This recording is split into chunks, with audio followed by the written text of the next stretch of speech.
শাপলা না পাইলে আমরাও নাকি ধানের শীষ পাবো না।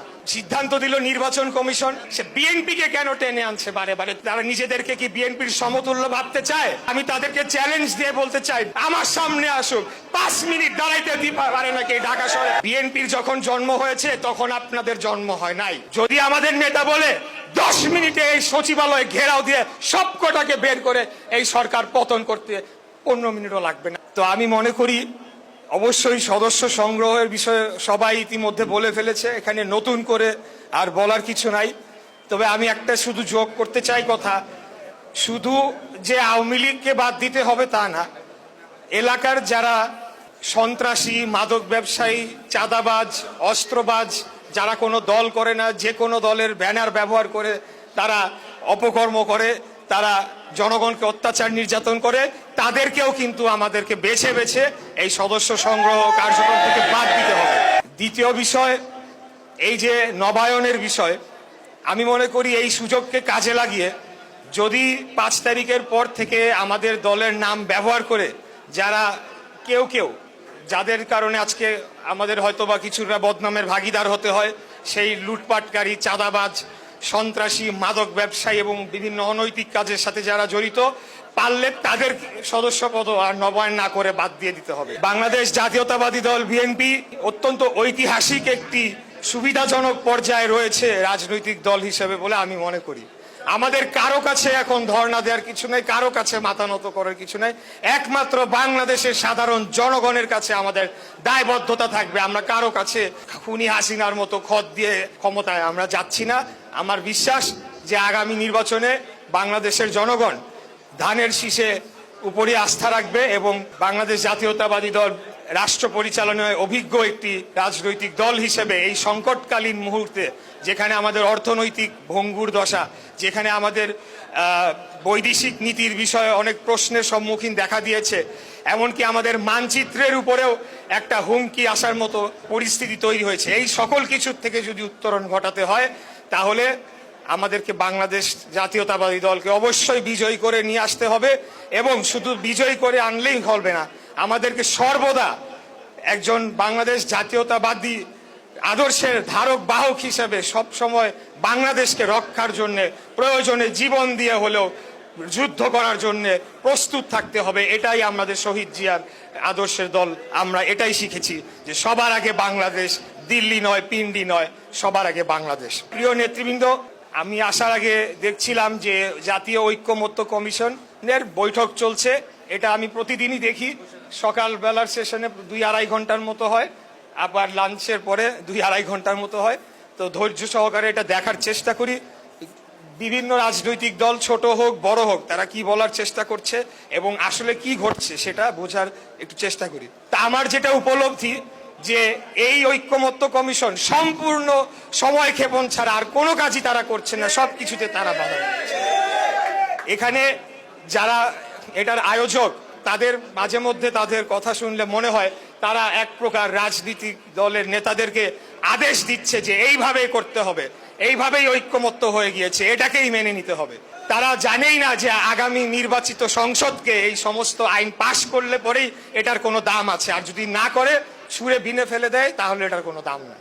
এটা হলো গিয়া আমাদেরকে সতর্ক থাকতে হবে যে নির্বাচনকে পিছানোর ষড়যন্ত্রটা শেষ দিন পর্যন্ত আমি মনে করি থেকে যাবে। যতই কথা দেয়া হোক, যত বড় মহামানবী বলুক যে অমুক মাসে হবে তমুক মাসে হবে, মহান আল্লাহ তাআলা ছাড়া আমি আর কারোর উপর বিশ্বাস রাখতে চাই না। নির্বাচনটা হয়ে যাওয়ার পর বুঝবো যে হ্যাঁ, নির্বাচনটা অমুক মাসে হয়েছে। আপনারা সকলেই কিছুদিন আগেই রোদ, বৃষ্টি, ঝড় উপেক্ষা করে আপনারা যেভাবে রাজপথে অবস্থান নিয়েছেন, দিনের পর দিন এরকম আন্দোলন নজিরবিহীন টানা 40 দিনের উপরে আন্দোলন করেছেন, কিন্তু আপনাদের দিকে তো একবারও চোখ তুলে ভ্রুক্ষেপ করে বর্তমান অন্তর্বর্তীকালীন সরকার প্রধান তাকায় নাই? তার কি মনে এক ফোঁটা মায়া দয়া নাই? অন্যরা তো গেলে সাথে সাথে গেট খুলে তাদের দাবি দাওয়া মেনে নেওয়া হয়। আমার দুঃখ কষ্টটা ওই জায়গাটায়, কারণ কোনোদিনও মেয়র হওয়ার জন্যে আমাদের কোনো পরিকল্পনা ছিল না। এই রায় পাওয়ার পরে আমি আমাদের নেতার সাথে যখন কথা বলেছি, দেশের বাইরে গিয়েও সলা পরামর্শ করে এসেছি, তখনই সিদ্ধান্ত আগেই হয়ে গিয়েছে যে শুধুমাত্র আনুষ্ঠানিকতা সম্পন্ন করব, যেহেতু আমরা একটা রায় পেয়েছি, এটা প্রতিষ্ঠা পাক। এদের আন্ডারে আমি কিসের মেয়রগিরি করব? এরা আমাকে কি করতে দিবে, কাজ করতে দিবে? বরঞ্চ আমাদের টার্গেট আগামী জাতীয় নির্বাচনে আমাদের দলকে বিজয়ী করে আমাদের নেতা উনি প্রধানমন্ত্রী আসনে বসবে, তারপর উনি আমাদেরকে দায়িত্ব বন্টন করে দিবে যেখানে কাজে লাগাবে। তাহলে বাংলাদেশের উন্নতি হবে। আমি এটা এমনি ওনাকে খুশি করার জন্য বলছি না। বাংলাদেশের যদি উপকার করতে হয়, আমি কি হইলাম, উনি কি হইলো, আরেকজন কি হইলো, আমরা এককভাবে কিচ্ছু করতে পারবো না। আমাদেরকে আমাদের নেতার হাতকে শক্তিশালী করতে হবে।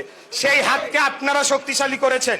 এই সকল কৃতিত্বের দাবিদার যারা মাঠে ছিলেন, রোদে পুড়েছেন, বৃষ্টিতে ভিজেছেন, আপনারা আপনাদের এই আন্দোলনের ফলে বাধ্য হয়ে লন্ডনে গিয়ে আমাদের নেতার সাথে বসতে বাধ্য হয়েছে এবং আলাপ আলোচনা করতে বাধ্য হয়েছে।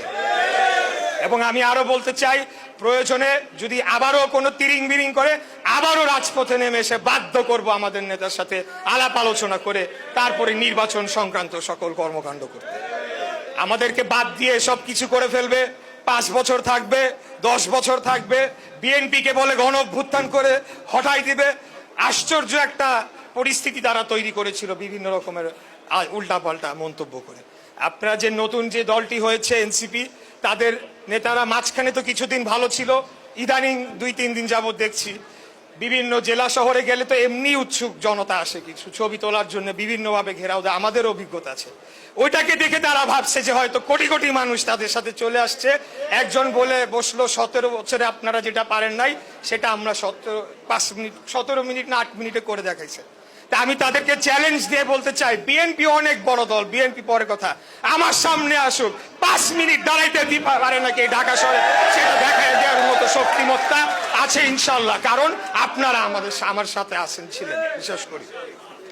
শেষ আরেকটি কথা বলবো, আজকে আরেকজন নেতা সার্জিস আলম উনি বললেন যে ওরা শাপলা না পাইলে আমরাও নাকি ধানের শীষ পাবো না। আশ্চর্য সিদ্ধান্ত দিল নির্বাচন কমিশন। বাংলাদেশ জাতীয়তাবাদী দল রেজিস্টার্ড একটা পার্টি, দীর্ঘদিন যাবত আমাদের মার্কা ধানের শীষ, সে বিএনপিকে কেন টেনে আনছে বারে বারে? তারা কি বিএনপিকে, তারা নিজেদেরকে কি বিএনপির সমতুল্য ভাবতে চায়? হ্যাঁ চায়। এই কাজটি এই বর্তমান অন্তর্বর্তীকালীন সরকার সূক্ষ্মভাবে করার চেষ্টা করেছিল। এনসিপি বিএনপি সমান সমান করার একটা অপচেষ্টা করেছিল। আমি তাদেরকে বলবো, বিএনপির যখন জন্ম হয়েছে তখন আপনাদের জন্ম হয় নাই। অতএব আমাদেরকে আপনারা আন্ডার এস্টিমেট করবেন না। আমরা অত্যন্ত ধৈর্যের সহকারে সেই 5ই আগস্টের পর থেকে অনেক কিছু বলা হয়েছে আমাদের বিরুদ্ধে, আমরা তেমন কোনো সেটা রিয়াকশন দেই নাই বা আমরা প্রতিশোধমূলক আচরণ করি নাই। আমরা ধৈর্য ধরে গণতান্ত্রিক আচরণ করেছি, সব কিছু শুনে নিয়েছি। যদি আমাদের নেতা বলে 10 মিনিটে এই সচিবালয় ঘেরাও দিয়ে সব কটাকে বের করে এই সরকার পতন করতে 15 মিনিটও লাগবে না, এটা আমি বিশ্বাস করে।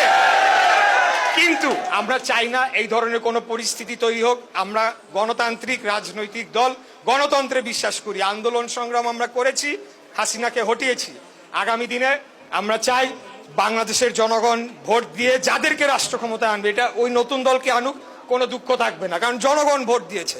যাকে জনগণ ভোট দিয়ে আনবে, আপনারা এইসব ঐক্যমত্য বাদ দিয়ে নির্বাচনটা কিভাবে সুষ্ঠু হবে, কারা রিটার্নিং অফিসার হবে, কিভাবে গণনা হবে, কিভাবে ফলাফল, এইসব সংস্কার করা উচিত। এইসব সংস্কার কিন্তু হচ্ছে না। তো যাই হোক, আর দীর্ঘ কথা বলবো না। আপনাদের কাছে এই কথাগুলো এই জন্য বললাম, আপনারা রাজপথের যোদ্ধা, বিএনপির মূল শক্তি তৃণমূল, যারা আমাদের নেতার হাতকে শক্তিশালী করে এখন পর্যন্ত বিএনপিকে সবচেয়ে জনপ্রিয় দল হিসেবে ধরে রেখেছে। এজন্য আপনাদেরকে এই কথাগুলো বললাম। আমি সর্বোপরি সবাইকে আবারও ধন্যবাদ জানিয়ে ধৈর্য সহকারে আমার বক্তব্য শোনার জন্য ধন্যবাদ জানাচ্ছি। খোদাফেজ। বাংলাদেশ জিন্দাবাদ, বাংলাদেশ জাতীয়তাবাদী দল জিন্দাবাদ, শহীদ রাষ্ট্রপতি জিয়া রহমান অমর হোক, দেশনেত্রী বেগম খালেদা জিয়া জিন্দাবাদ, জিন্দাবাদ, জিন্দাবাদ।